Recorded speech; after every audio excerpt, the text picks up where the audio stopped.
Welcome back to Moguts Pelams 2.0, a cute love story, episode number 20. చూస్తూ 20th ఎపిసోడ్కి వచ్చేసాం మనము.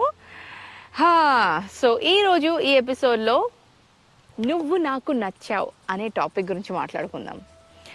Already నచ్చేసి మెసేజ్లు అయిపోయాక ఇంకా కొత్తగా ఏంటి అనుకుంటున్నారు కదా, just wait and watch. So రీసెంట్గా మా మీనాక్షి మ్యామ్ అన్నాను కదా ఇంగ్లీష్కి. ఆ మ్యామ్ ఒకరోజు ఏదో టాపిక్లో జనరిక్ టాపిక్స్ జరుగుతుంటాయి కదా ఇంగ్లీష్ అనగానే. సో ఏదో టాపిక్లో తను what is your biggest dream in life అనే దాని గురించి చెప్తున్నారు. ఒక్కొక్కరిని అడిగి తెలుసుకుందాం అనుకుంటున్నారు మా అందరినీ, స్టూడెంట్స్ అందరినీ. నా టర్న్ వచ్చినప్పుడు నేను my biggest dream in my life is to become a playback singer and నా ఫేవరెట్ చిత్రమ్మ గారితో స్టేజ్ షేర్ చేసుకునే అవకాశం, ఒక పాట ఆవిడతో పాడాలి అనేది నా బిగ్గెస్ట్ డ్రీమ్. ఇప్పటికీ అలా ఉండే. ఆవిడని చూశాను, ఎదురుగా చూశాను, కానీ నాకు పాడే అవకాశం రాలేదు. టచ్ వుడ్ ఎప్పుడు వస్తుందో. సో అది నా బిగ్గెస్ట్ డ్రీమ్ అని చెప్పాను మా మ్యామ్కి. సో ఐ వాజ్ వెయిటింగ్, తను అబ్బాయి ఫనీ టర్న్ వచ్చాక తను ఏం చెప్తాడా అని ఎదురు చూస్తూ ఉన్నా. అందరూ చెప్తూ ఉన్నారు. తను టర్న్ వచ్చాక గెస్ వాట్, అసలు తను చెప్పిన దానికి నేను అలాగా చూస్తూ నిల్చుండిపోయాను. అసలు ఏం చెప్పుంటాడు ఐల్ టెల్ యూ. సో ఏంటంటే లేచి మ్యామ్ అడిగినప్పుడు, ఈ వరల్డ్లో 7 వండర్స్ కదా, ఆ 7 వండర్స్ని ఏదో ఒక రోజు మా అమ్మకి చూపించాలి అని చెప్పాడు. నాకు మంచి ఇంప్రెషన్ వచ్చింది అలా చెప్పినప్పుడు. భలే అసలు థాట్ కదా. జనరలీ అలా 20s ఆ ఏజ్లో ఉన్న వాళ్ళు ఇట్లా ఏదన్నా ఇట్లా కోరికలు ఎవరినో చెప్తారు. బట్ ఇది ఇట్లా ఫ్యామిలీ ఓరియంటెడ్, ఇట్లా ఆ మదర్ సెంటిమెంట్ యాక్చువల్గా ఎవరికైనా కూడా ఇట్లా dad daughter, mom and son, ఈ బాండింగ్ చాలా బాగుంటుంది కదా. ఎస్పెషల్లీ నాకు కూడా చాలా ఇష్టము. సో అలా చెప్పేసరికి నాకు ఒక మంచి, ఇంకా ఎక్కువ మంచి ఇంప్రెషన్ వచ్చేసింది నాకు ఆ అబ్బాయి మీద. భలే చెప్పాడే అనుకున్నాను. అంటే అమ్మనే ఇంత బాగా చూసుకుంటే అమ్మాయిని ఇంకెంత బాగా చూసుకుంటాడు అనే డైలాగులు ఉంటాయి కదా. అది రియల్ డైలాగే కాదు, బట్ ఒక కనెక్షన్ అది. సో అలా చెప్పేసరికి ఐ ఫెల్ట్ రియలీ ఇంప్రెస్డ్. తర్వాత మ్యామ్కి చెప్పేసి మిగతా వాళ్ళందరూ టర్న్స్ అవుతూ ఉంటాయి కదా. టర్న్స్ అయ్యేటప్పుడు నేను నా ఫోన్ తీసి, క్లాస్లో ఉన్నప్పుడే నేను ఫోన్ తీసుకొని హే నువ్వు నాకు నచ్చావు అని మెసేజ్ పంపించా. అంటే నేనేం ఎక్స్పెక్ట్ చేశాను, నేను తనకి పంపించాను. నాకు అడ్జసెంట్గానే కూర్చుంటాడు కదా. నేను తనకు ఆల్రెడీ ఆ మెసేజ్ పంపించేసిన తర్వాత నేను చదువుకునేటప్పుడు ఇలా తను చదువుతూ ఉంటాడు కదా, ఓపెన్ చేసి చదువుతున్నప్పుడు చూస్తున్నా, బయట ఎక్స్ప్రెషన్ చూస్తున్నా. తను లోపల చదువుతుంటే ముసి నవ్వేసుకుంటూ టైప్ చేస్తున్నాడు. ఏదో వెంటనే నాకు వచ్చేస్తుంది రిప్లై అనుకున్నాను. But what I expected was, ఏంటి స్పెషల్ మెసేజ్, ఎప్పుడు నేను ఏది ఇనిషియేట్ చేయను కదా. సో ఏంటి స్పెషల్ మెసేజ్ అని కొడతాడని నేను అనుకున్నా. బట్ తనేమో అది మాకు తెలుసు కానీ అది మాకు ఎప్పుడో తెలుసు కానీ అంట. ఓవర్ యాక్షన్, నువ్వు నీకు అనవసరంగా చెప్పాపా అనుకున్నా నేను అప్పుడు. ఇప్పటికీ అంతే కదా, మనందరం చూస్తూనే ఉన్నాం కదా ఇక్కడ. అలానే ఏదన్నా మనం ఒకటి ఎక్స్పెక్ట్ చేస్తాము, అవతల నుంచి ఇంకో కౌంటర్ వస్తుంటుంది మనకి. అది అబ్బో అనుకున్నా నేను అప్పుడు, గొప్పేలే అని అనుకున్నా. సో ఆ రోజు అయిపోయిన తర్వాత జనరల్గా ఇంకా మా కాలేజ్ కలిసి వెళ్ళడం, తిరిగి కలిసి రావడం, అబ్బాయి నా కోసం ఎల్బీనగర్లో వెయిట్ చేయడం, ఇదంతా కామన్గా జరుగుతుంది కదా. ఒకరోజు ఏమైందంటే, మేము కాలేజ్ నుంచి రిటర్న్ ఇంటికి వెళ్తున్నప్పుడు నడుస్తుంటాం కదా, దారిలో కుప్పలు మొత్తము అంతా మా కాలేజ్ యూనిఫామే. ఎక్కడ చూసినా మా కాలేజ్ ఒకటే ఉంది అక్కడ సైడ్లో. ఇటు ఎంత చాలా పెద్ద క్రౌడ్, మొత్తం యూనిఫామ్ వాళ్ళు. ఏదో జరిగింది అనుకుంటే కొత్తగా ఒక చిన్న సైజులో రెస్టారెంట్ ఓపెన్ చేశాడు. అబ్బా, దానికి వచ్చి అసలు ఇంకా స్టూడెంట్స్ ఆగుతారా? అది కూడా చైనీస్ నూడిల్స్, మంచూరియాలు ఇలాంటివి, పానీపూరి అవి కూడా ఉన్నాయన్నమాట. సో ఇలా పెట్టేసరికి ఇంతకీ అసలు గ్యాప్ లేకుండా తింటున్నారు చూడండి. వెళ్తున్నారు, స్పేస్ లేదు. బయట ఇట్లా చిన్న టేబుల్స్ వేయడం, కూర్చునే వాళ్ళు కూర్చుంటున్నారు, నిల్చొని తినేస్తున్నారు.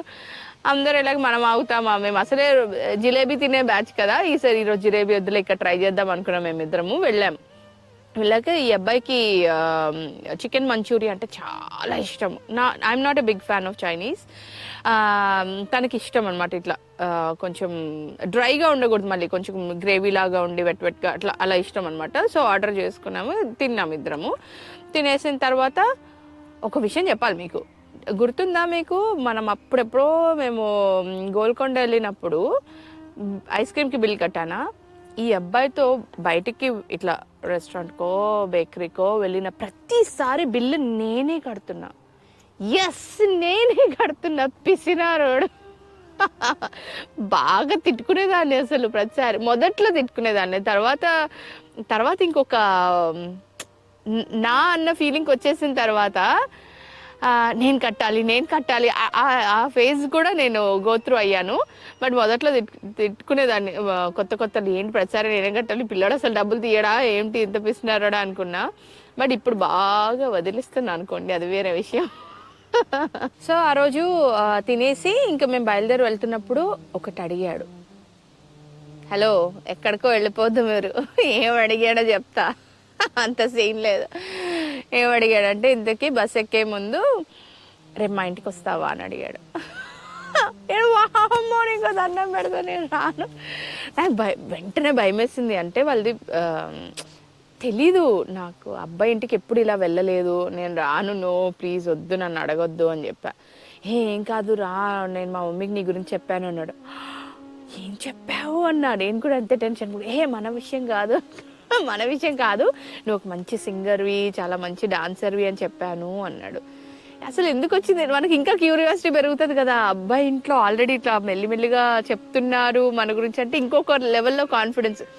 బేసిక్లీ అప్పటికి ఇంకా young and not much matured brains కదా. అప్పుడే ఇంట్లో పీజీకి వచ్చాము అంటే ఇంకా మనకి అంత పెద్దగా అయిపోయామన్న ఫీలింగ్ రాదు. బయట వాళ్ళు ఏమనుకుంటారు, అసలు బయట కమ్యూనిటీస్ ఎలా ఉంటాయి, బయట ఫ్యామిలీస్ ఎలా ఉంటాయి ఏమి తెలియదు. ఎంతసేపు మా ఫ్యామిలీ, మా కజిన్స్తో పెరగడం ఇంతే తెలుసు. ఇలా బయట వాళ్ళతో ఈవెన్ ఫనీతో రిలేషన్ స్టార్ట్ అయింది, ఇలా ఎక్స్ప్రెస్ చేసేసుకున్నాం. కానీ తర్వాత ఏంటి, అందులోకి దిగాక ఒక రిలేషన్ అంటే దట్టు కంప్లీట్ డిఫరెంట్ బ్యాక్గ్రౌండ్ కదా. మాది Christian family, he's a Brahmin. అంత లోతుకు కూడా మేము ఆలోచించట్లేదు, అంత ఏదో ఇట్లా ఫాస్ట్గా అయిపోతుంది. దాన్ని ఇట్లా రమ్మనగానే నేను మాత్రం చాలా భయపడిపోయి, బాబోయ్ నేను రాను, నన్ను ప్లీజ్ అడగొద్దు, నేను ఎప్పుడు వెళ్ళలేదు ఇలాగా అని చెప్తున్నా. అంటే ఏం కాదు, వాళ్ళ మమ్మీ టీచర్ కదా, సో మా మమ్మీ స్కూల్లో యాన్యువల్ డే సెలబ్రేషన్స్ ఉన్నాయి, నువ్వు డాన్సర్వి అని మా మమ్మీకి చెప్పాను. సో వాళ్ళ స్టూడెంట్స్కి ఏమైనా నువ్వు డాన్స్ నేర్పిస్తావా అని అడగమంది మా మమ్మీ అని చెప్పాడు. ఇదంతా బాగానే, డాన్స్ అంటే మనకు పిచ్చి, ఎక్కడ లేని ఇట్లా ఊపు వచ్చేస్తుంది. బట్ ఇలా వెళ్ళి మనకి నచ్చే, ఇప్పుడిప్పుడే రిలేషన్ కొత్తగా స్టార్ట్ అయింది, ఇలా నచ్చే కుర్రోడు వాళ్ళ ఇంటికి వెళ్ళి వాళ్ళ అమ్మ వాళ్ళని కలిసి యాన్యువల్ డేకి ఏంటి నేర్పించడాలు ఏంటి, నాకు చాలా కన్ఫ్యూజన్గా ఉంది అని అన్నా. ఏం కాదు, నువ్వు దేనికి భయపడకు, జస్ట్ నాకు చాలా క్లోజ్ ఫ్రెండ్, మంచి సింగర్, డాన్సర్ అని చెప్పాను, నువ్వు రా అని చెప్పాడు.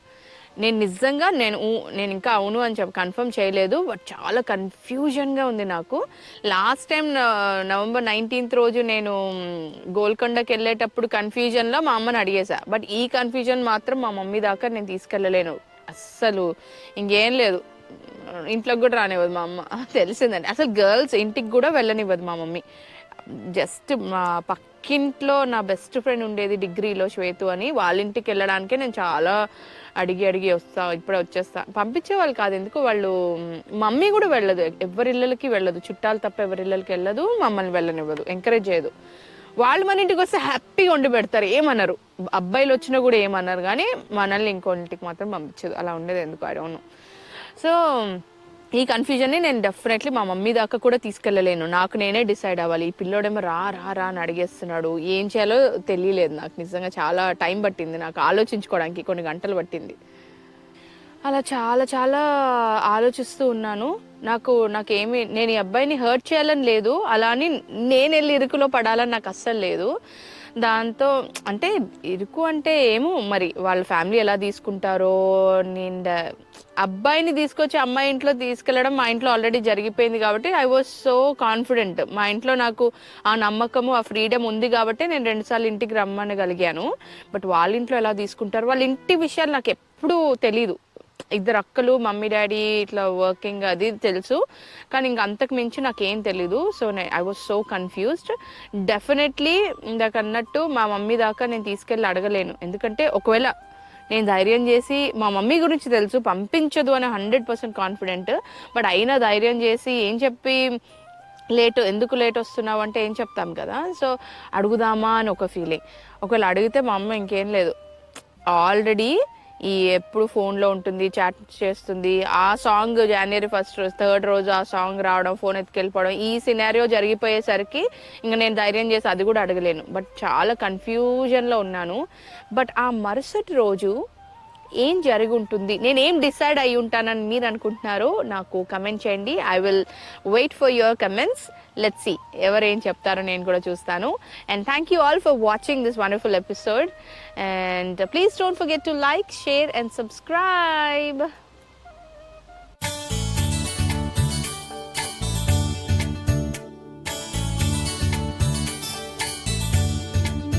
అండ్ ఈరోజు ఈ ఎపిసోడ్లో నేను మీ అందరి కోసం తీసుకొచ్చిన ఒక beautiful and one of my favourite songs. నేను ఆల్మోస్ట్ ఎవ్రీడే పాడుకుంటాను వంట చేస్తూ. ఈ పాట నా నోట్లో అలా పాడుకుంటూనే ఉంటాను. సో ఈ పాట మీ అందరి కోసం. లతా లతా సరాగమాడే సుహాసిని సుమాలతో, వయస్సుతో వసంతమాడే వరించిలే సరాలతో, మిలా మిలా హిమాలే జల జల ముత్యాలుగా, ధడ ధడ గణాన తటిల్లత హారాలుగా, చేతులు తాకిన కొండలకే చలనము వచ్చెనులే, ముందుకు సాగిన ముచ్చటలో మూవలు పలికెనులే, ఒక స్వర్గం తల వంచి ఇలా చేరే క్షణాలను అందాలలో అహో మహోదయం, భూలోకమే నవోదయం, పూనవ్వు పులకించే గాలిలో, నింగి నేల చుంబించే లాలిలో, తారల్లారే విహారమే. ఎంత బ్యూటిఫుల్ సాంగ్ కదా ఇది. I love it. ఎస్పీబీ గారిని చాలా మిస్ అవుతున్నాం. Anyways, I hope you all enjoyed this episode and this song. See you all in next episode. Bye bye.